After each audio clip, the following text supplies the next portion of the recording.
आज मैं आप सबके साथ एक ऐसा अनुभव शेयर कर रही हूँ जिसको पारलौकिक अनुभव भी कहते हैं। आपको ऐसा लगेगा कि जैसे मैं चेतना के राही बहुत गहन आत्मनिरीक्षण के अनुभव का वर्णन कर रही हूँ, जहाँ कहो कि मैं अपने किसी आध्यात्मिक अनुभव को बयान कर रही हूँ। जहाँ पर मैं और मेरी चेतना, जहाँ मैं कहा कि मेरी कुछ धारणाएं अलग अलग डिमेंशन में से गुजर रही है। जैसे कि मैं कहूँ कि गहरे मौन में मैं अपने बिस्तरे पर लेटी हुई हूँ। ये मेरी आराम और शांति की स्थिति का एक संकेत है कि मैं बहुत शांति में हूँ। और ये मेरी शरीर की स्थिति है जिसमें से मैं अपने सपने और ब्रह्मांड में अपना आत्मनिरीक्षण का अनुभव कर रही हूँ। दूसरा, आप देखते हैं कि मैंने लिखा है कि कच्ची सड़क पर चलने का सपना, अपनी माँ को देखना। सपने अक्सर हमारे अवचेतन विचारों और भावनाओं के प्रतीक होते हैं। अपनी माँ का देखना, उसने हमारे साथ कैसा व्यवहार किया है, कैसा पालन पोषण किया है और कैसा मार्गदर्शन किया है, जहाँ उससे जुड़ी हुई कुछ अनसुलझी भावनाओं के पहलुओं को देखना। जो माँ है मेरी 19 साल पहले मर चुकी है, उसको आज सपने में, आज के वक्त में उतारना, ये चेतना का भी एक बयान है कि आप अपने वक्त के पीछे भी जा सकते हो। चाहे आज हम अचेतन अवस्था में जाते हैं, मतलब कि अचेतन अवस्था वक्त में चाहे बीता हुआ हो चाहे आगे का हो, हमारी चेतना जाती है। हम अभी जा नहीं सकते क्योंकि हम खुद अभी अचेतन अवस्था में हैं। सपने में अरियाना को बुलाना, सपने में अरियाना आराम और मेरे भरोसे का प्रतीक है, गहरी एकता का प्रतीक है, आश्वासन का प्रतीक है। शरीरी रूप मेरा जो है उस तक पहुंचता नहीं, मेरे गले से नीचे आवाज भी नहीं निकलती, परंतु मेरी चेतना जानती है कि मैं उस तक पहुंच गई हूँ और वो आएगी। ये अरियाना के साथ मेरी 3 डिमेंशन की यात्रा है, कैसे उसका बयान आगे करूँगी। जैसे कि मैं शुरू से अरियाना तक पहुँचने में असमर्थ हूँ, उसके बावजूद भी मेरे में भरोसा है और बहुत ही गहरी है, उसके साथ जुड़ी हुई एक भावना है। मेरी चेतना को जो शांति और रिलैक्स करती है कि जब भी मैं उसको बुलाऊँगी, मेरी अचेतन अवस्था में भी, जब मेरी चेतन अवस्था में भी वो कहीं भी होगी, वो आ जाएगी। इसको हम ऐसा भी कह सकते हैं कि जैसे टेलीपैथी होती है, जहाँ हमारे कनेक्शन किसी के साथ गहरे से गहरा होता है। कपड़े धुंध जैसे हो रहे हैं। अगले डिमेंशन में क्या देखती हूँ कि कपड़े धुंध जैसे हो रहे हैं और मैं ब्रह्मांड को समझने की कोशिश कर रही हूँ। ये मेरा अनुभव मेरे को पहचान देता है कि चेतना कैसे परिवर्तन भौतिक सीमाओं से आगे ब्रह्मांड के साथ एक हो जाती है। हमारी चेतना हमारे भरोसे और हमारे धारणाओं, हमारी भावनाओं, हमारी सोचों के परे ब्रह्मांड के साथ इसका कैसे अंतर संबंध है, वहाँ पर स्थिति कैसे लेके जाती है और कैसे मुझको दिखाती है अनंतता का रूप कि कैसे हमारा जो अस्तित्व का फैलाव है वो कितना बड़ा है और व्यक्ति को कैसे अनंतता का रूप और आकार समझ में आएगा।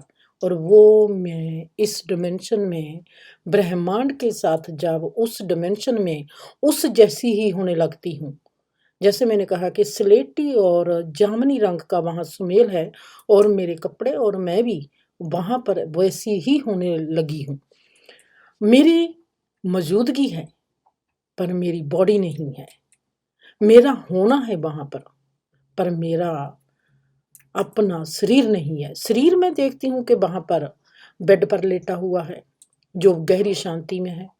वो लेटा हुआ सपना देख रहा है। सपने में वो अचेतन अवस्था में जाकर कैसे अरियाना के साथ जुड़ा हुआ है और अब मैं जहाँ पर देख रही हूँ कि मैं ब्रह्मांड में ब्रह्मांड को फूलता हुआ देख रही हूँ, एक फ्लावर की तरह। अब मेरे में जहाँ एक सवाल पैदा होता है कि मैंने किस रास्ते पर जाना है। ये सवाल हमको एक रूपक और अस्तित्व संबंधी आम सा भी लगेगा, पर ये सवाल ऐसा नहीं है, जहाँ पर मेरा अनुभव मुझे जीवन और मौत की घटना से भी वाकिफ़ करवाता है। मतलब कि मेरे पास 4 डायमेंशन हैं और 5वें डायमेंशन में मैं आप खड़ी हूँ और मैं इन 4 डायमेंशन में से किस डायमेंशन में जाना चाहती हूँ।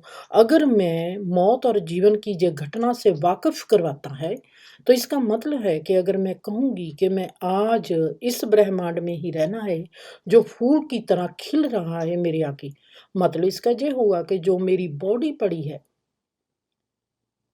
बेड पर, मैं लेटी हुई हूँ मौन अवस्था में, वहाँ पर मेरी डेथ हो सकती है अगर मैं चाहूँ। ये है हमारी गहरी चेतना की अवस्था में। मेरा ये अनुभव एक सकर्म, एक परिवर्तन का भी संकेत देता है, जो खिलते हुए ब्रह्मांड को प्रतीक बनाता है कि मेरा जो ब्रह्मांड रूपी जो इंसान का अस्तित्व होता है, वो खिल रहा है, फूल की तरह। ये मेरे में गहरी समझ, गहरे संबंध और गहरे जीवन की उन धारणाओं को परे करता हुआ एक कंप्लीट यात्रा को दर्शाता है।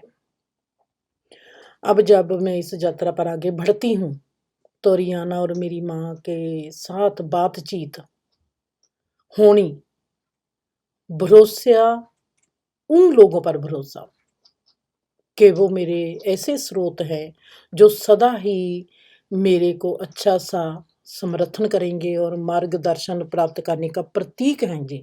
सबसे गहरा है कि वक़्त में और वक़्त के पार की यात्रा का बयान है। मैंने किस तरफ जाना है, मेरे आगे बढ़ने का फ़ैसला मेरे ही भीतर स्थित है, जो मेरे अंतर्ज्ञान और मेरे सामने आने वाले अनुभवों की समझ से मेरे मार्ग को दर्शाता है, मतलब कि मेरा रहनुमा बनता है। मेरा जो अनुभव एक परिवर्तनकारी और आत्मनिरीक्षण की यात्रा का भी एक तस्वीर को पेश करता है, जो प्रतीकवाद है और अर्थ से भरा हुआ है। आपको ऐसा भी लगेगा कि जैसे मैं आत्म खोज और आध्यात्मिक विकास के मार्ग पर हूँ और ब्रह्मांड की गहरी सच्चाई और खुद के अस्तित्व को जानने की गहरी जिज्ञासा से भरी हुई हूँ और ये बिल्कुल सच है।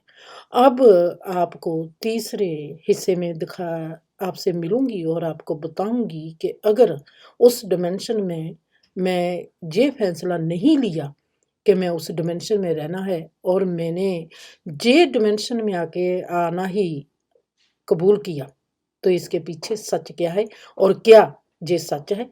क्या आप मेरे साथ इस मेरे अनुभव पर भरोसा करते हो? अगर भरोसा करते हो, तो आपको ज़रूर चलाना चाहिए। अगर भरोसा नहीं करते, तो आपको ये देखना चाहिए कि मैं सच बोलती हूँ या झूठ बोलती हूँ।